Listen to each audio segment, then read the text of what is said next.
Le sang coulait encore de ma tempe quand j'ai entendu le rire d'Isabelle. Ce rire cristallin qui avait autrefois fait fondre mon cœur. Et qui maintenant résonnait comme le glas de ma propre faim. J'étais étendu sur le parquet ciré de notre appartement haussmannien. Place des Vosges. Les yeux rivés au plafond orné de moulures baroques.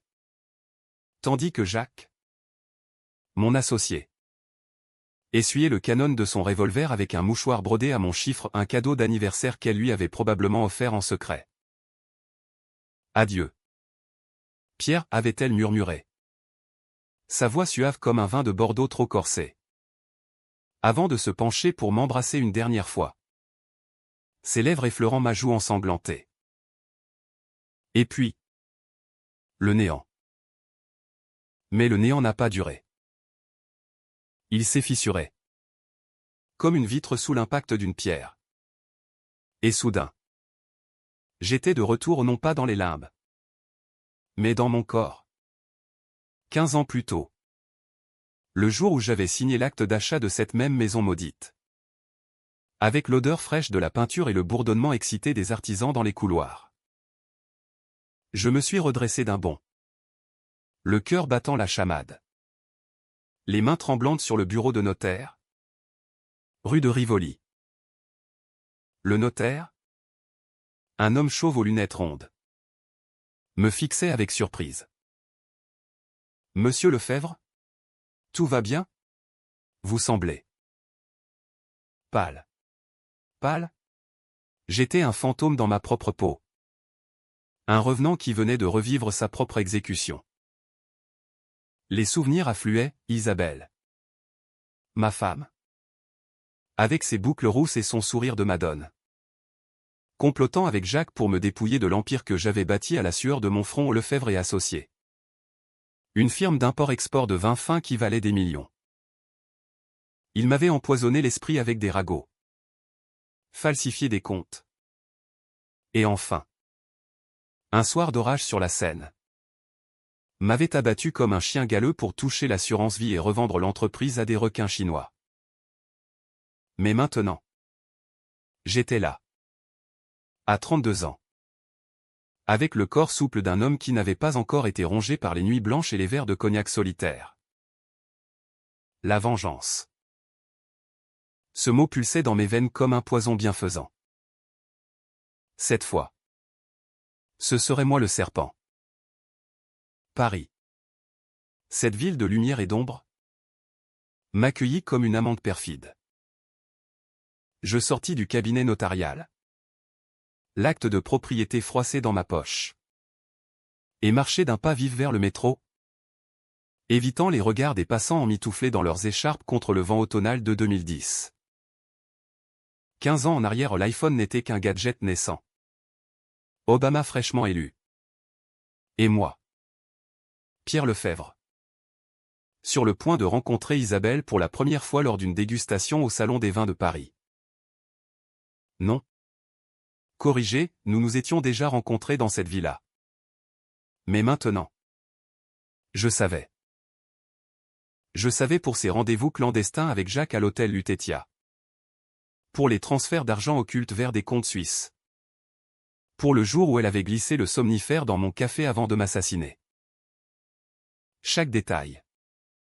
Gravé dans ma chair comme une cicatrice invisible. Je devais jouer le jeu. Feindre l'ignorance. Tisser ma toile avec la patience d'un arachnide. Mais par où commencer? Par l'amour? Bien sûr. L'amour qu'elle croyait être son arme. Mais qui deviendrait son piège? Ce soir-là. À la dégustation. Je la vis pour la première fois, robe rouge sang. Escarpin Louboutin cliquetant sur le sol de marbre du carrousel du Louvre. Elle tendait une flûte de champagne à un client. Ses lèvres ourlaient d'un sourire professionnel. Sommelière en herbe. Ambitieuse. Issue d'une famille de vignerons bordelais appauvris. Je m'approchai. Le cœur serré par une haine prémonitoire. Et lançai ma phrase d'approche. Celle qui avait scellé mon destin autrefois, mademoiselle. Ce Sancerre a le goût d'un baiser volé sous la pluie. Elle rit. Ce rire fatal. Et nos yeux se croisèrent.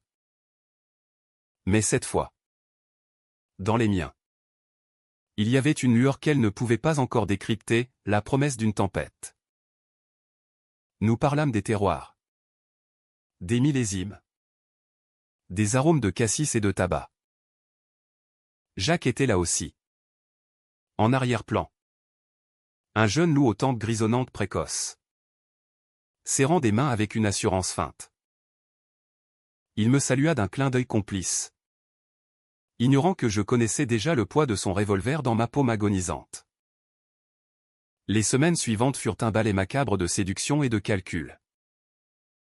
Je l'invitai à dîner au tour d'argent, surplombant la cathédrale Notre-Dame, où les canards laqués coûtaient une fortune mais valaient chaque euro pour ancrer son affection. Elle parla de ses rêves, quitter les caves poussiéreuses pour briller dans le monde des affaires. Aux côtés d'un homme fort. Quelqu'un comme vous.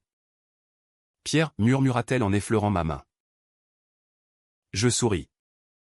Mais intérieurement, je revoyais sa silhouette penchée sur mon cadavre. Fouillant mes poches pour le code de la SAF. Je l'embrassai sous les ponts de la Seine. Lors d'une balade nocturne. Et elle fondit. Comme prévu. Jacques. De son côté.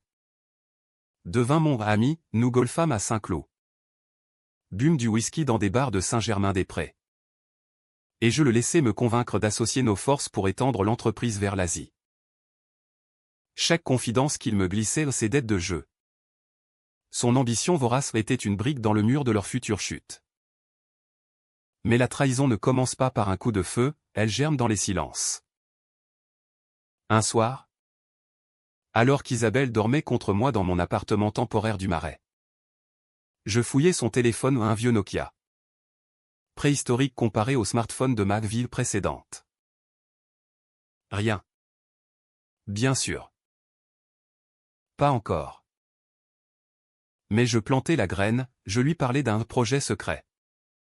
Une cargaison de vins rares provenant d'un vignoble familial en Toscane.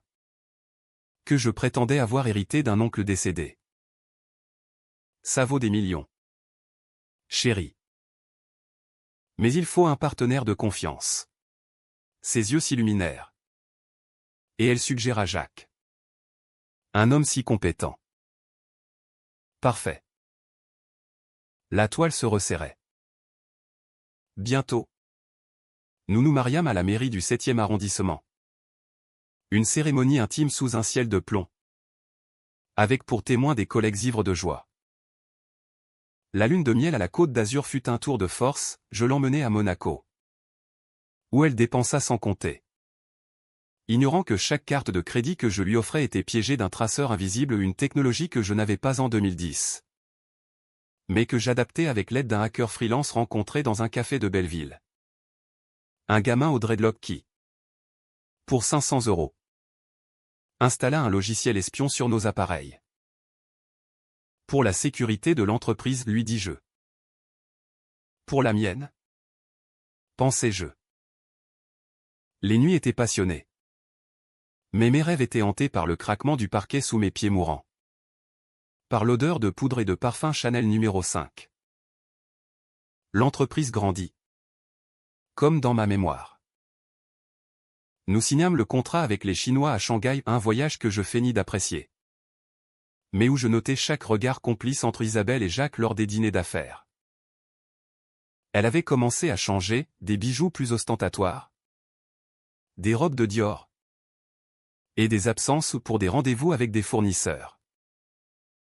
Je jouais l'époux naïf. Le mari dévoué qui rentrait tard du bureau. Les mains tachées d'encre et de vin. Mais en secret. Je construisis mon arsenal. Un coffre-fort dans une banque de Genève. Des documents falsifiés attestant de transferts frauduleux futurs. Et un carnet noir où je consignais chaque mensonge. Chaque caresse volée. La vengeance n'est pas un feu d'artifice, c'est une braise qui couve. Attendant le vent pour dévorer tout. Un an passa ainsi. Dans cette danse mortelle. Ma fille naquit ou Élise. Avec les yeux d'Isabelle et ma détermination farouche. La tenir dans mes bras. Minuscule et hurlante à la clinique de la Muette. Fut un poignard dans le cœur. Dans ma vie précédente. Elle avait grandi orpheline de père. Élevée par la femme qui m'avait tué. Et avait hérité de la fortune souillée. Cette fois. Je jurais de la protéger. Même si cela signifiait souiller mes propres mains. Mais les ombres s'allongeaient. Jacques proposa une fusion plus profonde, intégrons nos actifs. Pierre. Isabelle pourrait gérer la branche bordelaise. Je feignis l'hésitation. Puis l'acceptation. Le piège se refermait. Bientôt. Les premiers faux pas, un chèque émis à tort. Un client mécontent qui murmura des doutes à mon oreille. Isabelle me consolait. Ses bras autour de moi. Mais je sentais le froid de la lame qu'elle aiguisait. Et puis. Le premier coup. Lors d'une réception au Fouquet's. Avenue des Champs-Élysées. Je surpris une conversation dans un recoin sombre, Jacques. Sa voix rauque de désir. Promettant à Isabelle une vie de luxe une fois l'affaire réglée. Il est trop confiant. Ce pauvre Pierre. Bientôt. Tout sera à nous. Elle rit doucement. Ce rire. Je m'éloignai. Le sang bouillonnant. Et rentrai seul. Prétextant un mal de tête. Cette nuit-là. Pour la première fois depuis ma renaissance. Je pleurais au nom de douleur. Mais de rage pure. La machine était lancée. Il était temps de contre-attaquer. Les mois suivants furent un labyrinthe de duplicité. Où chaque sourire masquait un poignard. Chaque toast un poison latent. Paris. Avec ses boulevards haussmanniens et ses brumes matinales sur la Seine. Devint le théâtre de ma guerre privée. Je commençai par les fondations, infiltrer leur intimité sans qu'ils s'en doutent. Grâce au hacker de Belleville, un certain Malik. Un Algérien au génie précoce qui vivait de petits boulots illégaux. Je mis en place un réseau de surveillance. Des micros miniaturisés dans leur voiture. Des caméras cachées dans l'appartement que nous partagions désormais place des Vosges. C'est pour protéger Élise, me dis-je. Mais c'était pour disséquer leurs âmes. Pour anticiper le moment où ils frapperaient. Isabelle rentrait tard. Prétextant des inventaires aux caves de la maison du vin. Je l'attendais. Un verre de Châteauneuf-du-Pape à la main. Feignant la fatigue d'un père aimant. Tu sens le tabac froid, remarquai-je un soir. En l'embrassant sur la joue. Elle sursauta. Puis rit, un client grossier. Chérie. Rien de plus.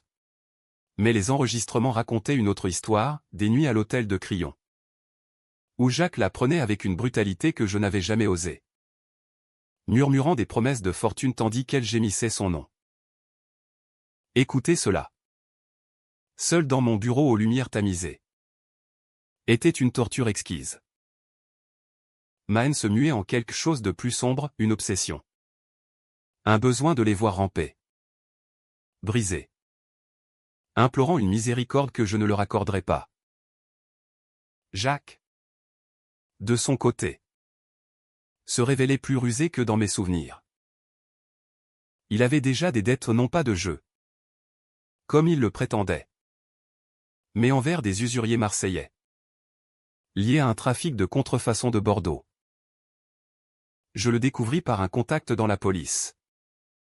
Un inspecteur de la PJ que j'avais arrosé d'un millésime rare lors d'un dîner discret. Il joue avec le feu. Votre associé, me glissa l'inspecteur. Un verre à la main.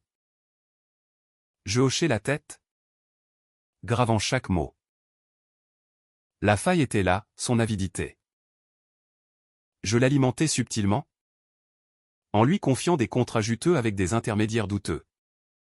Des cargaisons légères en douane qui, en réalité, portaient des étiquettes falsifiées.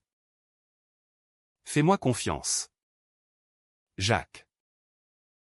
C'est notre ticket pour les sommets. Il mordit à l'hameçon. Ses yeux brillants d'une cupide lueur.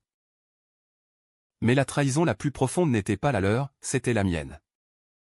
Enfoui comme un cadavre sous les fondations de notre mariage. Dans ma vie précédente, j'avais porté un secret qui m'avait rongé, à 25 ans. Lors d'une beuverie étudiante à la Sorbonne. J'avais causé la mort d'un ami. Étienne. Dans un accident de voiture sur l'autoroute A6. Ivre. Au volant. Je l'avais percuté un camion après une dispute stupide sur une fille. J'avais fui. Payé le silence des témoins. Et enterré la culpabilité sous des couches de succès. Isabelle l'avait découvert des années plus tard. Par un article jauni dans un journal provincial. Et l'avait utilisé contre moi, tu n'es pas un saint. Pierre. Nous sommes pareils. C'était son levier pour me manipuler jusqu'au bout. Maintenant. Je devais l'utiliser à mon tour non pas pour me racheter. Mais pour les noyer dans le même bourbier. Je décidai de mon premier coup d'éclat, une erreur comptable qui les impliquerait tous les deux. Lors d'un audit interne. Je falsifiai des factures pour gonfler les exportations vers la Chine. Imputant les irrégularités à Jacques et à Isabelle comme gestionnaires. Un expert comptable véreux. Recruté dans les bas-fonds de Pigalle. S'occupa des détails. Quand l'inspecteur de la PJ débarqua au bureau. Un matin pluvieux de novembre. Ce fut un spectacle. Jacques blêmit. Balbutiant des excuses.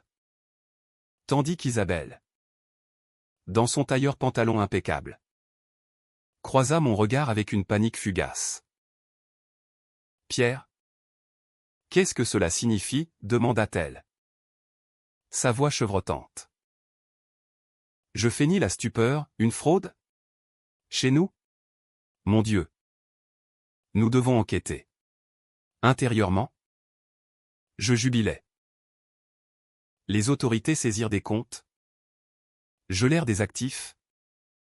Et Jacques, acculé, commença à emprunter plus profondément auprès de ses créanciers du Sud. La tension montait. Palpable comme l'humidité d'un caveau. Nos dîners familiaux devinrent des champs de mine, Élise gazouillait dans sa chaise haute. Ignorant les regards assassins que nous nous lancions par-dessus les assiettes de coq au vin.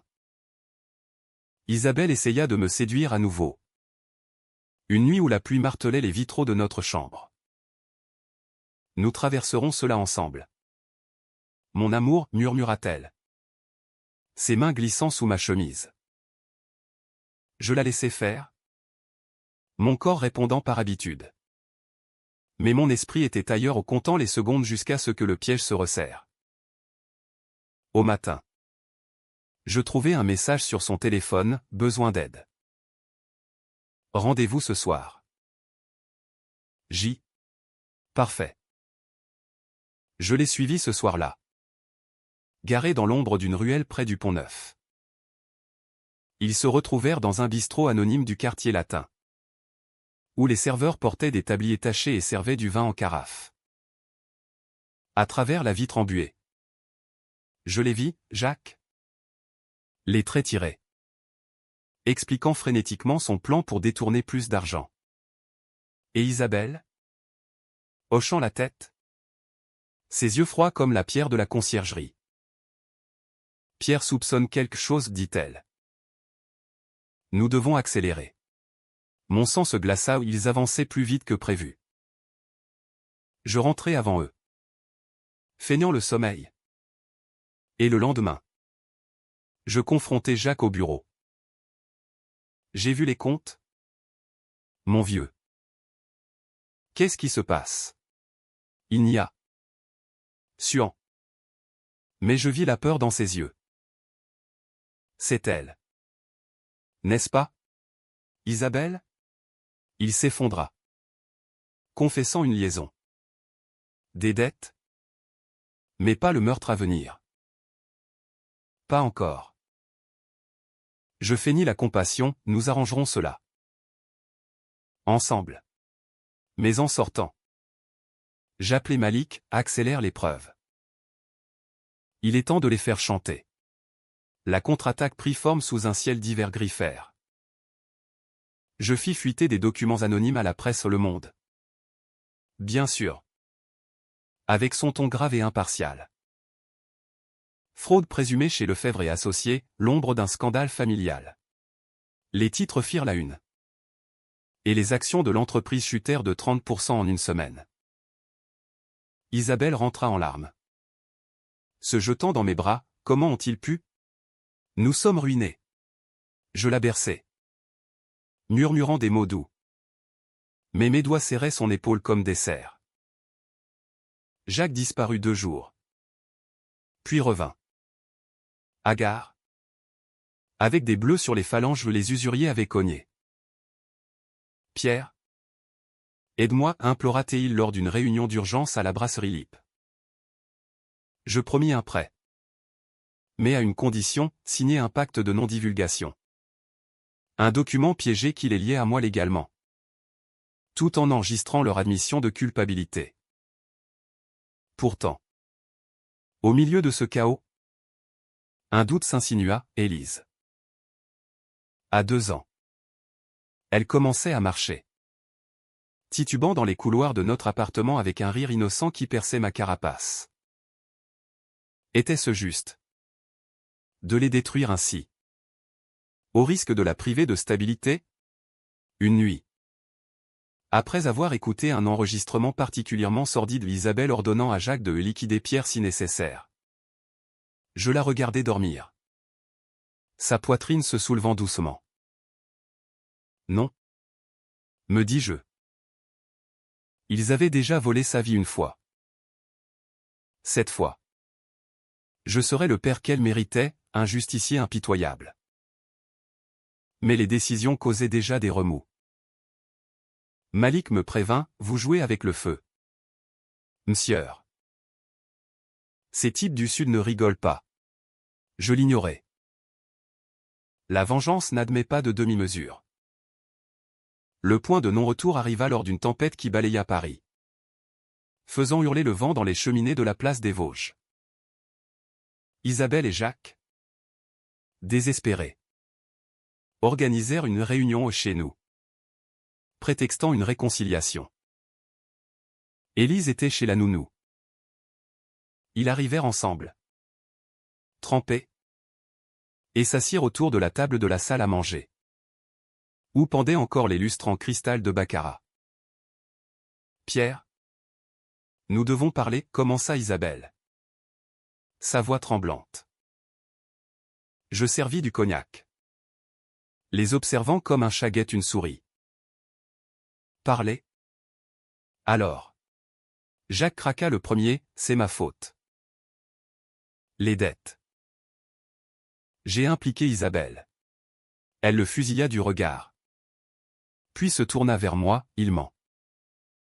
C'est pour nous sauver. Pierre. L'entreprise. Je ris. Un rire froid qui les fit tressaillir. Sauver? Ou me piller? Je sortis le revolver, celui-là même qu'ils utiliseraient contre moi dans 15 ans. Que j'avais exhumé d'un tiroir secret. Acheté légalement lors d'une foire aux armes à Lyon. Asseyez-vous. La vraie conversation commence maintenant. Le revolver reposait sur la table. Massif et luisant sous la lumière vacillante des bougies, j'avais coupé l'électricité pour l'effet dramatique, prétextant une panne due à la tempête. Isabelle écarquilla les yeux. Son visage pâle comme le marbre d'une statue de Rodin. Tandis que Jacques se raidit. Ses mains crispées sur le bord de la chaise. Pierre. Qu'est-ce que c'est, balbutia-t-elle. Sa voix un filet de soie déchirée. Je souris. Ce sourire que j'avais perfectionné dans les miroirs embués des salles de bain d'hôtels anonymes, aimable en surface, venimeux en profondeur. Juste un souvenir. Chérie. Du jour où j'ai compris que l'amour est une arme à double tranchant. Dehors. La pluie fouettait les fenêtres. Un rideau d'eau qui isolait notre petit enfer domestique du monde extérieur. Je commençais par les faits. Froidement. Comme un procureur dans un tribunal de la République. Les enregistrements. Lus à voix haute sur mon ordinateur portable, ses gémissements pour Jacques. Ses plans pour détourner les fonds. Ses murmures sur l'accident à venir. Chaque mot était un clou dans leur cercueil. Jacques tenta de bondir. Mais je braquai l'arme, un geste. Et je tire. Pas pour tuer ou pas encore. Juste pour handicaper. Il se rassit. Suant. Son arrogance de Golden Boy de l'X envolée. Isabelle pleura. Des larmes de crocodile qui ne m'émurent plus. Pierre. Je t'aime. C'était une erreur. La pression. Je l'interrompis, l'amour? Tu m'as tué pour ça. Littéralement. Bien sûr. Ils ne comprirent pas la partie sur la mort future. Pour eux. J'étais fou. Un mari jaloux qui avait craqué sous le stress. Mais je savourais leur confusion. Ce premier goût de la peur qu'ils m'avaient infligé. La nuit s'étira en un interrogatoire impitoyable. Je les forçais à avouer tout, les rendez-vous au Lutetia depuis des mois. Les 200 000 € détournés vers un compte à Genève au nom d'une société écran. Les contacts avec les Chinois pour revendre l'entreprise sous leur nom. Jacques implora, c'était pour nous trois. Une nouvelle vie. Sans dette. Isabelle hocha la tête. Tentant l'approche émotive, pense à Élise. Ne la prive pas de ses parents. Ah. Élise. Le nom fut comme un coup de fouet. Je me levai. Arpentant la pièce comme un lion en cage.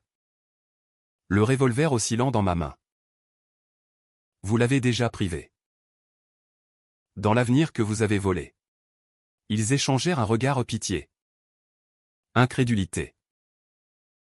Je ne pouvais pas leur dire la vérité sur ma renaissance, cela les aurait rendus martyrs. Au lieu de cela, je révélai mon propre secret. Celui qui les entrait plus que tout, l'accident d'Étienne. Tu te souviens d'Étienne Moreau, demandai-je à Isabelle. M'arrêtant devant son portrait fané sur le manteau de la cheminée à un ami d'université. Souriant. Inconscient de son sort. Elle blêmit. Ton vieil ami? Celui qui... L'accident? J'acquiesçai. La voix basse. J'étais au volant. Ivre. Il est mort à cause de moi. Et toi? Tu l'as su. N'est-ce pas? Tu l'as utilisé pour me tenir en laisse.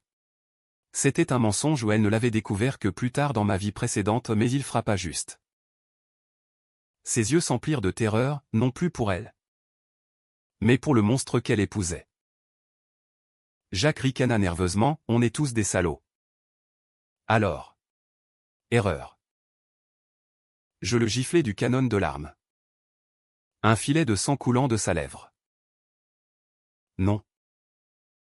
Toi. Tu es un rat. Elle.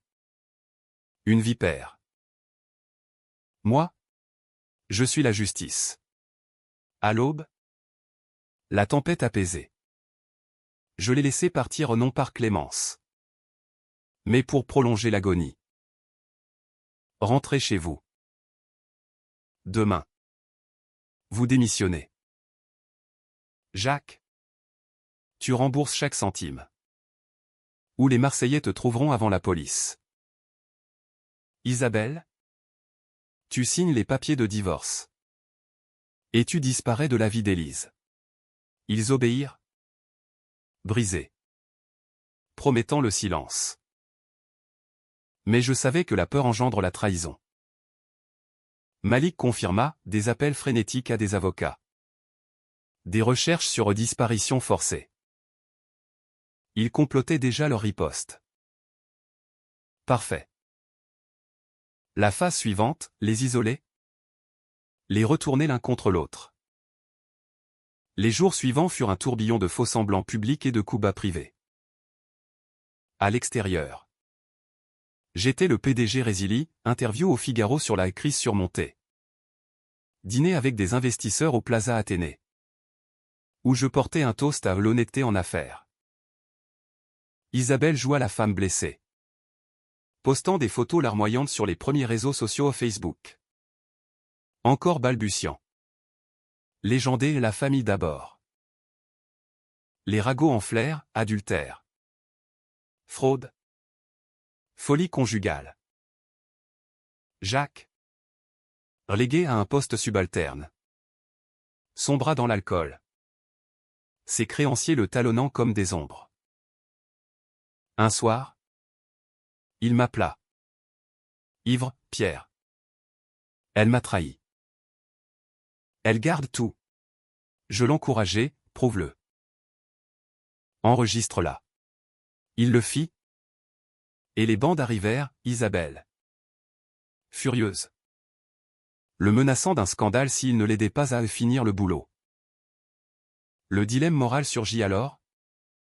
Plus acéré qu'une lame de guillotine. Pour les détruire définitivement. Je devais impliquer des innocents. Malik proposa un hack massif, vider leurs comptes. Falsifier des preuves pour les lier à un réseau de blanchiment plus large. Attirer l'attention de la brigade financière. Mais cela toucherait des employés loyaux de l'entreprise. Des familles entières. Et Élise? Elle posait des questions, où est maman? Je répondais avec un sourire forcé. L'emmenant au jardin du Luxembourg pour nourrir les pigeons. Mais la culpabilité de cette vieille compagne me rongeait. Était-ce la vengeance? Ou juste la répétition de mes propres péchés? Une nuit. Je consultais un prêtre dans une église anonyme de Montmartre. L'odeur d'encens et de cire me rappelant les enterrements d'enfance. Le pardon est une porte. Mon fils, murmura-t-il. Je sortis en riant amèrement. Le pardon? Pour des assassins? Non. Mais pour Élise. Peut-être un sursis. La décision controversée vint lors d'une réunion clandestine avec les usuriers de Jacques. Je l'ai contacté via un intermédiaire. Un ancien boxeur reconverti en négociateur dans les bars de Bastille. Dites-leur que Lefebvre paie la dette mais en échange d'une faveur. La faveur, une visite à Isabelle. Pour la terrifier. La pousser à fuir. C'était illégal. Immoral, un pas dans l'abîme. Le lendemain. Elle débarqua chez moi. Échevelée. Un œil au beurre noir. Ils m'ont attaqué. Pierre? Aide-moi. Je la serrai contre moi. Feignant l'horreur. Mais intérieurement, je notais sa peur, pure. Viscérale. La police, suggérais-je. Non. Ils sont partout. Parfait. Elle accepta mon marché, divorce immédiat. Garde alternée d'Élise. Et silence éternel. Mais Jacques? Apprenant cela. Explosa, un appel hurlant où il jura de tout révéler. Y compris mon secret sur Étienne. Le chaos culmina à une soirée d'affaires au Moulin Rouge. Sous les lumières criardes et les plumes des danseuses. J'y invitai la presse. Les investisseurs? Pour un redressement spectaculaire. Isabelle et Jacques y vinrent. Séparés. Tendus comme des arcs. Au milieu du spectacle. Je montai sur scène. Micro en main, mesdames. Messieurs. Ce soir, nous célébrons non pas la survie, mais la renaissance.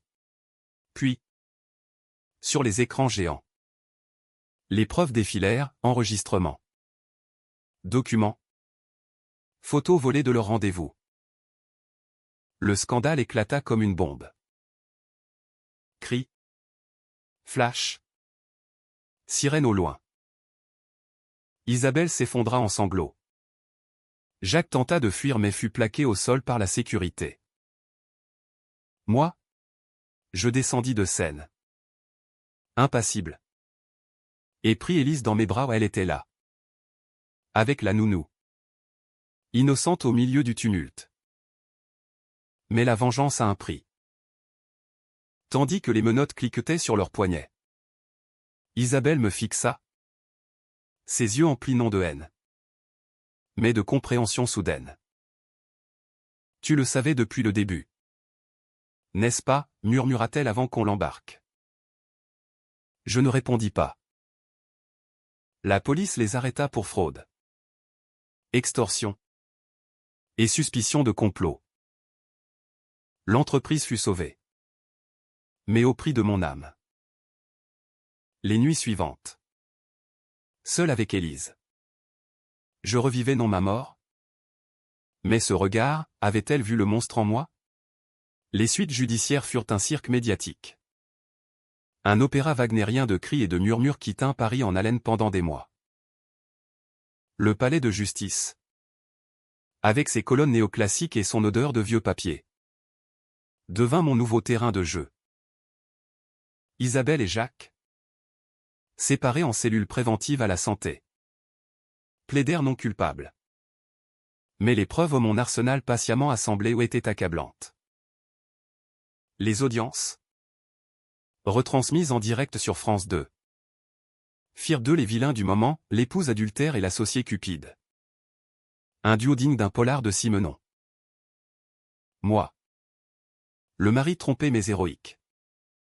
Je témoignais avec une sobriété calculée. Les yeux secs. La voix ferme. Ils ont trahi non seulement ma confiance, mais celle de centaines d'employés. Les jurés hochèrent la tête, le public, dans les couloirs bondés, me serrait la main comme à un saint laïc. Pourtant, sous cette façade, la tension montait comme une marée noire. Les usuriers, sentant l'odeur du sang, exigèrent plus, non seulement la dette de Jacques, mais une part de mon empire en échange de leur silence sur notre arrangement. Je négociais dans un entrepôt désaffecté de la Villette. Entouré d'ombre et de palettes pourries. Un flingue glissé dans ma ceinture non chargée. Mais suggestif. Vous avez eu votre spectacle, grogné-je au chef. Un colosse tatoué nommé Raoul. Il rit. Une dent en or luisant, et si on parle de votre implication? Je sortis une mallette, 500 000 € en billets usagés. Gagnés sur des contrats sauvés. C'est tout. Ou je balance vos noms à la PJ. Il prit l'argent. Mais son regard promettait des ennuis futurs.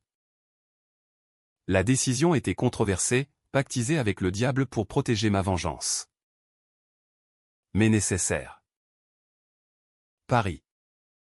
Ville des Lumières. Cache bien ses ténèbres. Isabelle, de sa cellule, tenta une contre-attaque pathétique, une lettre à Élise. Rédigée par son avocat. Pleine de regrets larmoyants. Maman t'aime. Ma puce. Papa est un menteur. Je l'interceptai. La brûlai dans la cheminée de notre appartement. Les flammes dansant comme des démons ricanants. Élise. À 3 ans maintenant. Grandissait dans un cocon de nounous et de jouets coûteux des poupées de la grande épicerie. Des promenades en calèche au bois de Boulogne. Mais elle sentait la fracture, pourquoi maman ne vient pas? Je lui racontais des histoires de princesses bannies par des sorcières. L'abordant avec des baisers qui masquaient ma culpabilité. Malik, mon ombre fidèle, me mit en garde, elle grandira. Monsieur. Et elle saura. Je l'ignorais. Me plongeant dans la reconstruction de l'entreprise, expansion vers le Japon. Partenariat avec des châteaux de Margaux intègres. L'argent coulait à flot. Mais le sommeil me fuyait. Jacques craqua le premier. Lors d'une audience intermédiaire. Il changea de version, c'était son idée. Isabelle m'a forcé. Elle hurla depuis le box des accusés. Un cri primal qui fit taire la salle. Salaud! Tu m'as séduite. Le juge tapa du marteau. Mais le mal était fait, leur alliance se fissurait. Exactement comme je l'avais prévu. Les tabloïds s'emparèrent du drame. Paris Match titra Amour et trahison, le couple maudit de la finance. Et les rumeurs enflèrent, drogue. Corruption politique. Même des liens avec la mafia corse. Je niais tout en public, mais alimentais les fuites via des journalistes affamés au café de Flore. Une décision particulièrement controversée surgit alors, impliquer un tiers innocent pour sceller leur sort. Le comptable véreux. Celui qui avait falsifié les premiers documents. Menaça de témoigner contre moi. Au lieu de le payer. Je l'anonymais, à un suicide suspect dans la Seine. Une veste lestée de pierre. Malik s'en chargea. Pour 10 000 €. C'était lui ou nous, me dit-il. Je hochai la tête. Mais le poids s'alourdit. Étais-je meilleur qu'eux? Le twist commença à se profiler lors d'une visite conjugale que j'accordais à Isabelle au non par faiblesse. Mais pour sonder son esprit brisé. Derrière la vitre blindée de la prison. Son visage avait vieilli, ride d'angoisse. Cheveux ternes sans son coiffeur de la rue du Faubourg Saint-Honoré. Pierre. Libère-moi. Je sais tout maintenant. Mon cœur manqua un battement. Tout. Elle sourit. Un rictus spectral. Ton secret sur Étienne. Ce n'était pas un accident. N'est-ce pas? Tu l'as tué pour l'argent de l'assurance. Et maintenant? Tu nous tues pour le même. Mensonge. Dans ma mémoire. Étienne n'avait pas d'assurance, c'était pur accident. Mais elle bluffait. Ou pire, dans cette timeline altérée. Avait-elle fouillé plus profond? Tu es fou. Pierre. Un monstre. Je raccrochai le combiné. Mais ces mots s'enracinèrent comme du poison. Et si ma renaissance n'était pas un don? Mais une malédiction. Me forçant à revivre mes péchés amplifiés? Dehors. La machine judiciaire accéléra. Les procureurs. Sentant le scoop. Creusèrent, perquisition à l'appartement. Saisi de mon carnet noir heureusement codé. Jacques. En tôle. Fut tabassé par des codétenus aux vengeances des usuriers. Où ma commande? Il survécut. Mais paralysé d'un côté. Un légume bavant des regrets. Isabelle tint bon. Sa défense invoquant la séduction coercitive de mon part. Ridicule. Mais ça sema le doute, article sur mon passé trouble. Interview d'anciens collègues murmurant des doutes. L'entreprise vacilla, des actionnaires menacèrent de se retirer. Je contre-attaquai avec un don massif à une œuvre caritative orphelin de la banlieue. Ironie du sort. Regagnant l'opinion publique. Mais intérieurement, la tension était un étau, migraine. Insomnie. Vision de mon propre sang sur le parquet. Élise devint mon encre et ma faiblesse. À 4 ans. Elle dessinait des familles brisées au papa seul avec un grand X sur maman. Une psy. Consultée en secret. Diagnostiqua un trauma latent. Parlez-lui. Monsieur Lefebvre. Je le fis. Lors d'une sortie aux eaux de Vincennes, maman a fait des bêtises. Mais papa te protège. Elle hocha sa tignasse rousse. Puis demanda, tu vas la tuer. Comme dans tes histoires? Le monde s'arrêta. Avais-je murmuré des contes trop sombres? Je la serrai fort, promettant le contraire. Mais le doute s'insinua, ma vengeance déteignait-elle sur elle? Le climax approcha avec le verdict final. Un jour d'été étouffant où Paris suait sous un soleil impitoyable. La cour bondait. Flash crépitant comme des coups de feu.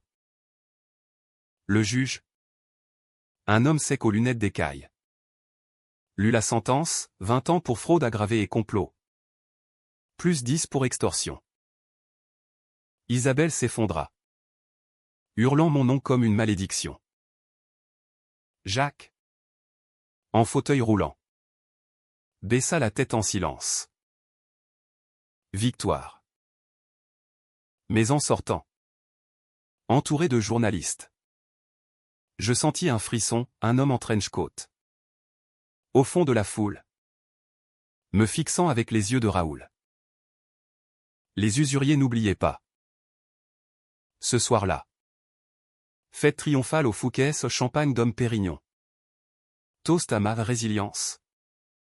Je bus trop, cherchant l'oubli. Élise dormait à la maison, gardée par Malik. Mais au milieu de la nuit, un appel, l'inspecteur de la PJ. Celui que j'avais arrosé jadis. Monsieur Lefebvre. On a trouvé le corps du comptable. Et des traces menant à vous. Mon sang se figea. Le piège se refermait non sur eux, mais sur moi. La renaissance avait un prix, l'écho éternel de mes crimes. La chute fut plus brutale que je ne l'avais anticipé. Un plongeon dans les abysses de la Seine où les secrets flottent comme des cadavres anonymes. L'inspecteur, rappelons le Moreau. Ironie cruelle du nom d'Étienne, débarqua chez moi à l'aube. Son badge luisant sous la lumière pâle du lever de soleil sur les toits de Paris. Pierre Lefebvre. Vous êtes en état d'arrestation pour complicité de meurtre et obstruction à la justice. Les menottes claquèrent froides sur mes poignets. Et Élise, réveillée par le bruit, hurla depuis sa chambre, « Papa !» Malik la calma. Mais son regard croisa le mien, trahison. Ou pitié? La presse, toujours affamée, transforma mon triomphe en tragédie, le vengeur vengé, le PDG impliqué dans un meurtre. La prison de la santé m'accueillit comme un vieil amant perfide, cellule humide. Écho de cris dans les couloirs. L'odeur de désinfectant et de désespoir. Isabelle était là. Dans le quartier des femmes. Et nos regards se croisèrent lors d'une promenade surveillée, un instant suspendu. Chargé d'une haine mutuelle transcendée en quelque chose de plus profond, reconnaissance. Tu vois, murmura-t-elle à travers la grille. On finit tous pareil. Je ne répondis pas. Mais ces mots résonnèrent comme un oracle. Jacques. Dans l'infirmerie. Pourrissait en silence. Un fantôme brisé que j'avais créé. Le procès fut un cauchemar judiciaire. Un bal masqué où les masques tombaient un à un. L'accusation, menée par une procureure au chignon impeccable, déterra tout, les paiements à Malik. Les contacts avec Raoul. Le suicide du comptable comme un échiquier truqué. Mon avocat. Un ténor du barreau payait une fortune. Plaida la duresse pression psychologique post-trahison. Mais les jurés. Des Parisiens ordinaires las des scandales des élites. Me virent comme un autre requin. Les témoignages affluèrent, employés licenciés jurant ma tyrannie.